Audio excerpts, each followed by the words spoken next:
Bonjour, aujourd'hui je suis vraiment très heureux de vous accueillir dans le Tarn. Nous sommes même dans la vallée du Tarn, dans un des plus beaux sites le long de la vallée du Tarn. Vous avez peut-être reconnu, je suis à Ambialé.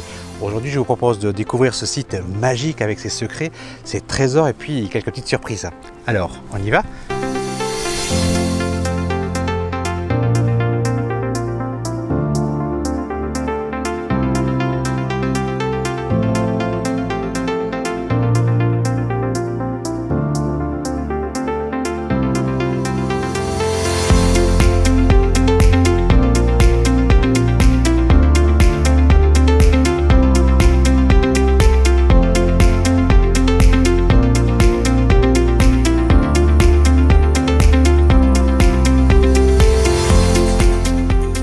Bonjour. Bonjour Christian.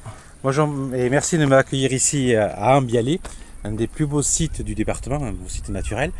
Je serais ravi de le faire découvrir, de découvrir avec vous, parce que moi je suis sûr que je vais découvrir et apprendre beaucoup de choses. Déjà en fait j'ai marché un tout petit peu, pour être honnête, c'est vraiment un tout petit peu, parce que j'ai pris le chemin de croix qui est ici. Ça nous permet d'accéder au site, c'est ça ? Tout à fait, on est ici à la dernière station du chemin de croix et on va pouvoir accéder donc au prieuré d'Ambialé. Il est tout à côté ? Juste derrière le mur. Ah bon, on est au pied du mur. Bon, ça va alors. On y va ? On y va. On y va.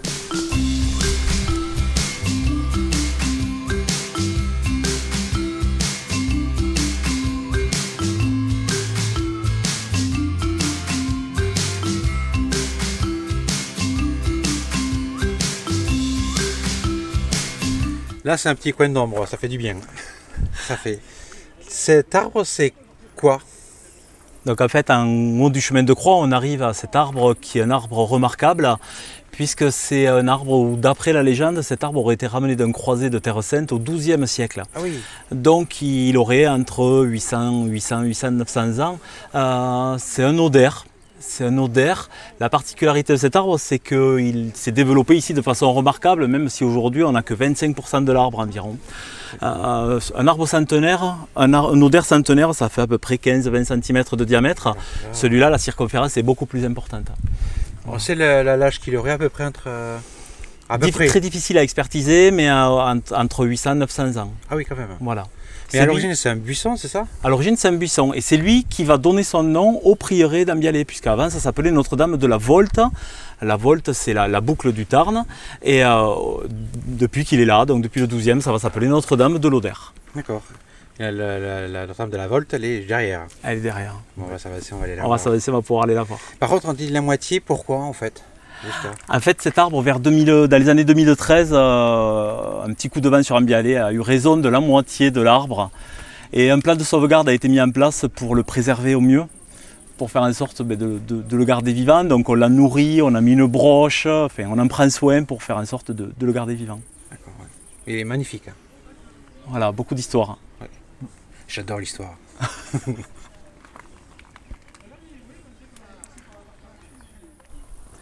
Là, Jean-Marie, le point de vue est fabuleux. On voit tout, en fait, c'est ça ? Effectivement, ici on se trouve au pied de Notre-Dame de l'Odaire et on a une vue d'ensemble du village d'Ambialé. Donc, comme vous pouvez le voir, on a deux rivières. Deux, effectivement. Voilà, c'est en fait la même rivière avec l'amont sur la gauche et l'aval sur la droite. Et en fait, la rivière fait une boucle Quasiment parfaite. En passant derrière nous et pour revenir à peu près au même endroit. D'accord. Ça forme une presqu'île et ce qui fait une spécificité d'Ambialé. Ouais. En fait, c'est vraiment une boucle presque parfaite. Elle la rivière, voilà, il y a très peu d'écart entre les puisque deux. Entre les deux bras de la rivière, on n'a plus qu'une trentaine de mètres de large et c'est à cet endroit qu'ils ont bâti dans un premier temps un moulin relativement important, et aujourd'hui une usine hydroélectrique. D'accord. Et en fait, on voit une église aussi derrière l'usine, c'est quoi cette église-là ? Là, c'est l'église de la Capelle, oui. Qui est l'ancienne chapelle du château. Château qu'on peut voir un peu au-dessus. Bon, c'est quelques ruines qui subsistent encore. D'accord. C'est le fameux château qui appartenait en fait au comte de Toulouse, puis au vicomte d'Albi. D'Ambialé d'Albi, pardon. Et c'est là où serait venu Simon de Montfort. Donc Simon de Montfort a gagné Le fief en fait d'ici, donc il va venir habiter ce château qui lui reviendra, c'est ça? C'est ça. Simon de Montfort est venu dans ce château pour y rencontrer Raymond VI, le comte de Toulouse. C'est là qu'il aurait. J'ai entendu dire que le comte de Toulouse aurait tenté de l'empoisonner, c'est vrai ou c'est une légende? C'est sûrement vrai, oui. C'est sûrement vrai? Oui. Et après, je sais que c'est les Anglais qui vont prendre le château et pendant quelques années, ce sera en propriété des Anglais. Oui. D'accord. Il y avait combien de châteaux en fait ici? Parce que c'était très fortifié, on dirait. Donc oui, il y avait des châteaux, mais en fait c'était simplement des fortifications, des petits forts. Comme des tours? Des tours, voilà, tout le long de l'Isthme, en fait, tout le long de l'arête rocheuse, donc du château du Castellas, qu'on appelait le fort du roi. Ensuite venait Roquetaillade, le fort de Roquetaillade. À l'église, c'était la capelle. Juste après l'église, on avait un autre fort qui s'appelait Montcabrière. Plus loin, juste avant la centrale, Peyrolle. Oula. Et la petite tour qu'on voit en bas, c'est Saint-Gilles, qui servait de clocher à l'église et qui était aussi à l'époque une fortification. D'accord, donc un lieu vraiment important et très fortifié. Tout à fait. Les gens ont eu un intérêt pour ce site dès le début, puisqu'il était facilement défendable. C'est magnifique. Hein. Je suis d'accord. Donc nous voilà enfin au pied du fameux prieuré. Est-ce qu'on a une idée de quand il date, de son histoire? La chapelle telle qu'on la voit aujourd'hui, elle date du XIIe siècle.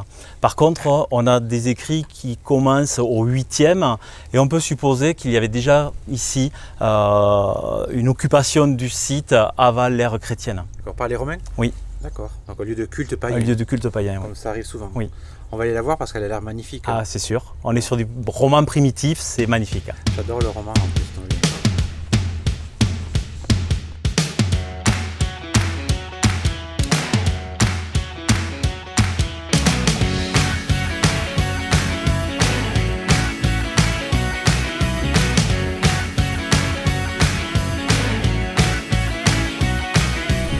Ces chapiteaux, ils sont vraiment jolis. Ils étaient là?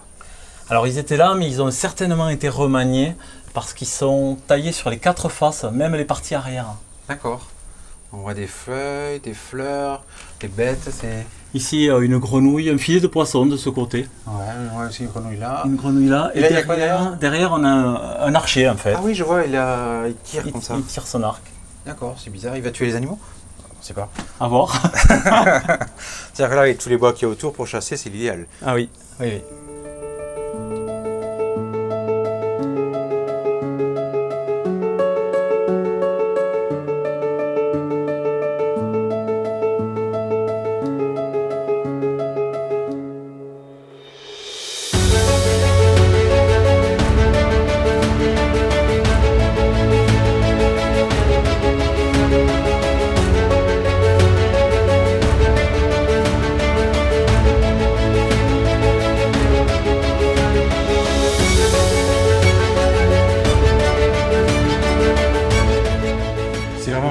Très bel exemple d'architecture romane. Mais en fait, c'est une nef unique aussi, non? Voilà, alors on est vraiment dans du roman primitif, un petit peu haut, mais du roman primitif, fin 11e, tout début 12e siècle, avec une nef unique, 2 collatéraux, une abside, 2 absidioles, un plan parfait pour du roman. C'est très très beau tellement, c'est serein en plus. Il y a une super énergie. Alors on est dans du roman, mais on n'est pas dans du roman qui peut paraître austère. On se sent bien à l'intérieur de cette chapelle. Effectivement. En fait, tu me disais qu'au début, c'était un prieuré, ça a été fondé par des moines, c'est ça? On sait que c'est sûrement des bénédictins? Voilà, des bénédictins qui occupent le site pendant 4 à 5 siècles ici. On arrive petit à petit, ils abandonnent le site, on arrive à la Révolution française. À la Révolution française, le site devient ruine et c'est que quelques décennies après la Révolution française, dans les années 1860, où le père Clausade, de passage sur Ambialé, va voir ce prieuré et va se dire il faut que je fasse quelque chose ici. Et donc il va racheter le prieuré d'Ambialé pour en faire un noviciat de père franciscain. D'accord. Et c'est toujours les franciscains? Alors aujourd'hui, c'est plus des franciscains, on verra tout à l'heure, mais ça, je te réserve la petite surprise pour savoir qui occupe le site. Avec plaisir.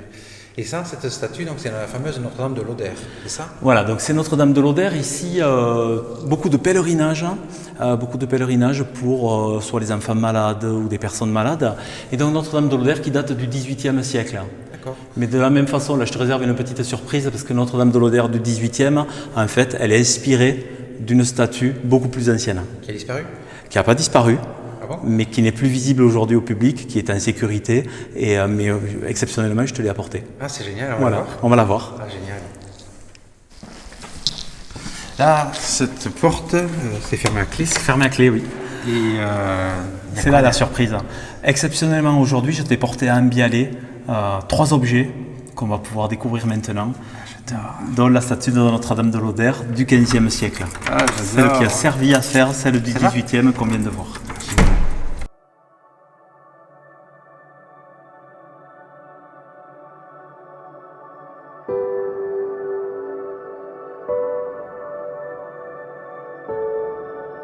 Je crois que j'ai la chance de voir un trésor fabuleux. Et oui. Donc aujourd'hui, exceptionnellement, je t'ai porté 3 objets qui sont normalement sur la Libigeois. Conservé, protégé ailleurs. Protégés ailleurs, oui, tout à fait. Mais qui étaient à l'époque ici, donc au prieuré d'Ambialé. Donc je t'avais réservé la surprise, donc Notre-Dame de l'Oder du XVe siècle. Elle est magnifique. Voilà, magnifique. Et avec un reliquaire. Une avec statue reliquaire, donc une statue polychrome du XVe, qui a servi d'inspiration donc à la statue du XVIIIe qu'on a vu tout à l'heure dans l'église. Le bras n'est pas posé pareil. Le bras n'est pas posé pareil, effectivement. Ici, on peut voir l'enfant Jésus béni, alors que dans l'église, le bras est baissé. C'est une erreur de restauration. À un moment dans l'église, la statue a été coupée et le restaurateur, il a mal repositionné le bras de l'enfant Jésus. D'accord. Devant toi, c'est devant moi une monstrance en deux parties, une partie du XVe, une partie du XVIIe siècle, où on retrouve ici sur le pied, on retrouve l'arbre de l'Oder dont on a parlé tout à l'heure.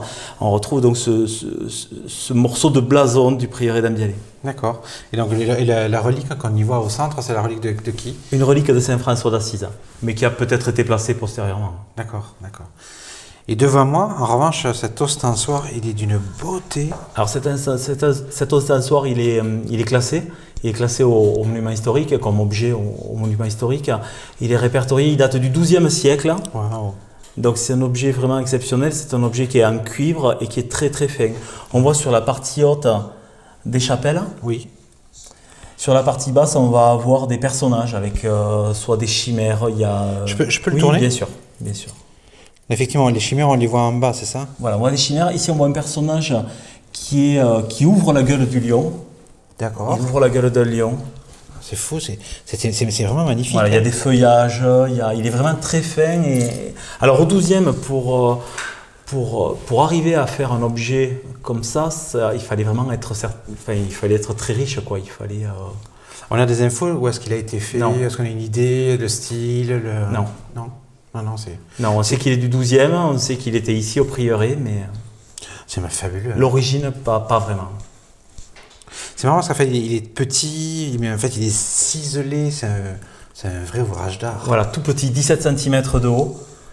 Et c'est très fin et très exceptionnel pour l'époque. Hein. C'est chouette. C'est chouette. Donc, on a parlé de tout ça, donc c'était les franciscains qu'il y avait ici. Oui. Donc, il y avait un prieuré, c'est ça? Voilà. Il reste des choses des prieurés. Alors on va accéder à l'intérieur du prieuré maintenant où on va voir par qui il est occupé aujourd'hui. D'accord, super, alors je veux bien aller voir. Allez, on y va.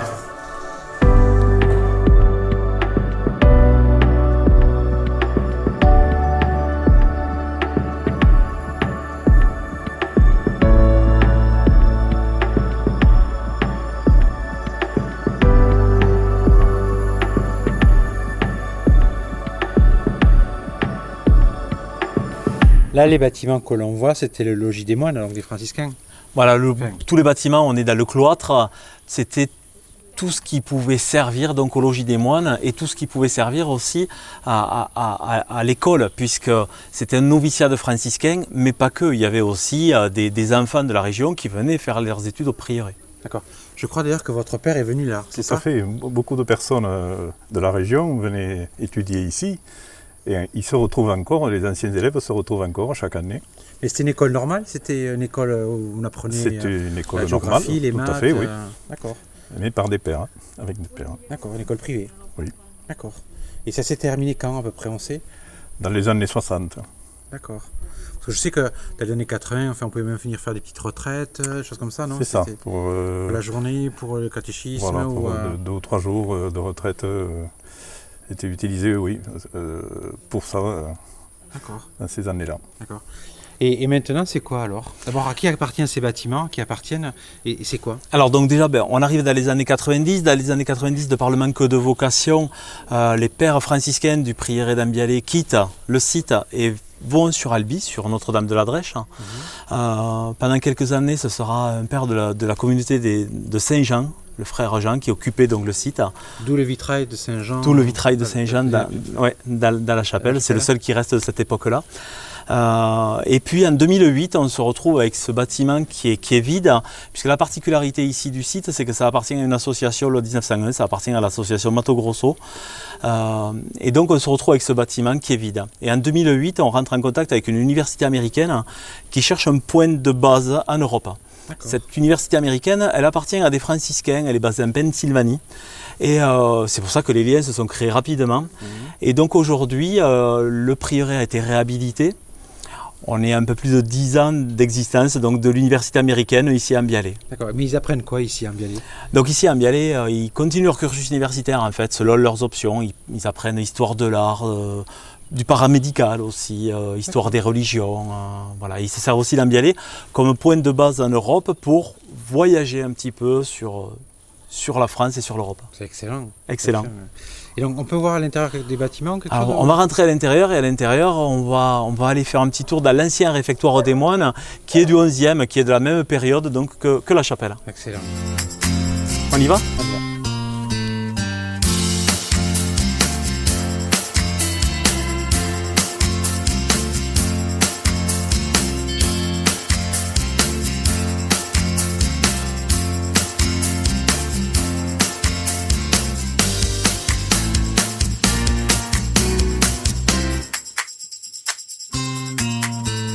Bonjour Eric. Bonjour. Alors je crois que nous sommes maintenant chez vous. Oui, C'est une belle maison, hein? oui, incroyable. Oui, nous avons beaucoup d'espace ici. Alors vous êtes arrivé, vous venez d'où d'abord? Je viens des États-Unis, De où exactement? l'État de Pennsylvanie. Pennsylvanie, d'accord. D'où se trouve l'université d'ailleurs, c'est ça? Oui, nous avons l'accord avec San Francisco Université en Pennsylvanie et donc ça c'est pourquoi je suis ici. C'est super. Donc vous êtes le directeur de l'école, c'est ça? Oui, L'université plutôt ici, non? oui, directeur de l'université pour le programme ici. D'accord. Donc j'accueille des étudiants américains. C'est excellent. Et donc vous êtes ici depuis quand, à peu près? Mon première fois, j'étais ici il y a 11 ans maintenant. Mais maintenant, je reste ici comme directeur pendant 1 an. D'accord. 11 ans, il y a 11 ans, vous étiez étudiant. Oui. Et maintenant directeur pour 1 an. Oui. Juste 1 an? Oui. C'est pas assez? Ouais. On continue, bien sûr. Il faut continuer alors. Et donc les élèves vivent ici ou ils ne font que passer ici ou ils vivent ici, les cours sont ici aussi? Oui, exactement. Les étudiants restent ici pendant un semestre. Et nous avons l'espace, nous avons beaucoup de chambres pour les étudiants. Et ils restent ici presque tout le semestre. D'accord. Il y a combien d'étudiants à peu près? Normalement, vers 25 étudiants. C'est bien, hein? Oui. D'accord. Et du coup, ils apprennent le français ou pas? Oui, c'est un mix. Nous sommes dans la région d'Occitan. C'est bien sûr qu'il apprend le français, un peu d'histoire de l'église, des cathédrales, des choses vraiment françaises. Non, c'est excellent, bravo. Très bienvenue en tout cas ici en Albigeois et dans le Tarn, et puis j'espère que vous allez y revenir très vite. Merci, oui, je suis très contente de rester ici. J'adore la nourriture, la chaleur, c'est très bien. Je vous comprends. Et merci de nous permettre de visiter ce lieu, de nous permettre d'accéder. Je crois qu'on va aller voir une salle très spéciale en fait à l'intérieur de vos bâtiments. C'est Oui. ça? On va aller voir donc l'ancien réfectoire des moines, qui est de la même période que la chapelle, c'est-à-dire fin 11e, début 12e siècle. Ouais, génial. On y va.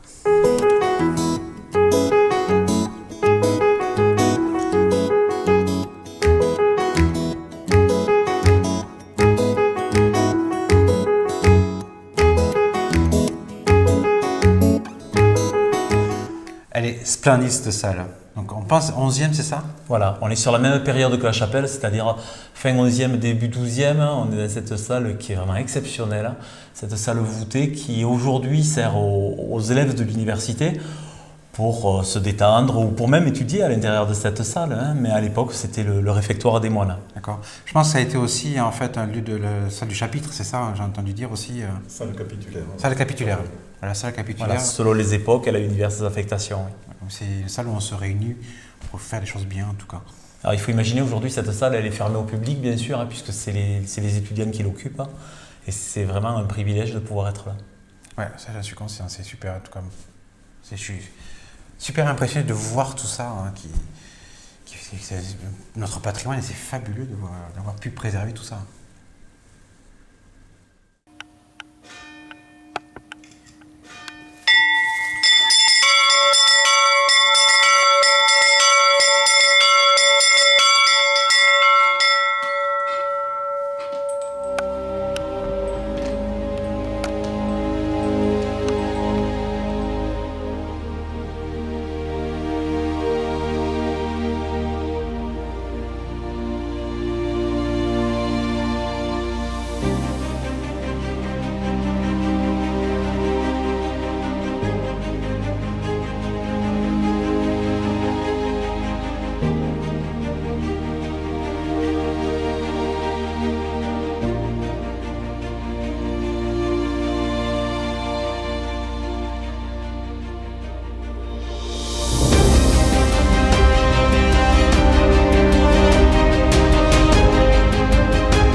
Le spot est vraiment fabuleux. Puis avec cette lumière du soleil couchant, quasiment, c'est super, c'est vraiment très très beau. C'était vraiment. Puis on voit bien effectivement la rivière qui coule, qui nous encercle quasiment. On voit les églises, on voit les ruines des châteaux. Enfin, tout est beau ici. Tout est beau. C'est vraiment magnifique. En tout cas, merci beaucoup à tous les deux. Avant de nous quitter, juste Mato Grosso, donc c'est l'association qui est propriétaire des lieux. Je sais que vous avez un programme de protection et de restauration du patrimoine. Et pour Ambialé, en fait, c'est quoi votre futur programme? Voilà, donc pour Ambialé, pour le prieuré d'Ambialé, la prochaine tranche de travaux, ça va être de refaire l'ensemble des toitures de la chapelle, le clocher plus les toitures de la chapelle. Oui. Puisque l'ardoise de la cône est malheureusement en fin de vie. Donc voilà, on a un projet qui est chiffré environ entre 150 et 180 000 euros. On a une souscription en cours auprès de la Fondation du patrimoine qui marche très bien. Le but, c'est de faire en sorte de préserver ce patrimoine et de le transmettre aux générations futures dans le meilleur état possible. Oui. Puisqu'il nous a été cédé en bon état, c'est notre devoir de le transmettre en bon état. En plus, le prieuré d'Ambialé, aujourd'hui, tu l'as vu tout à l'heure, il est occupé donc par l'université. C'est toujours un établissement qui est tourné vers l'avenir. On n'est pas dans quelque chose, de fermé, ou on n'est pas dans le passé. On est vraiment dans le présent et dans l'avenir. Fabuleux, en tout cas, merci beaucoup. Merci. Merci beaucoup à tous les deux. Merci. Merci pour cette visite et découverte fabuleuse. J'ai pu voir des trésors, j'ai pu découvrir plein de choses.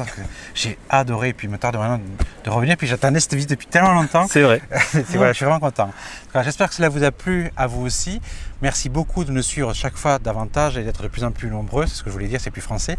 Rendez-vous très très vite pour de nouvelles aventures. Merci et à bientôt.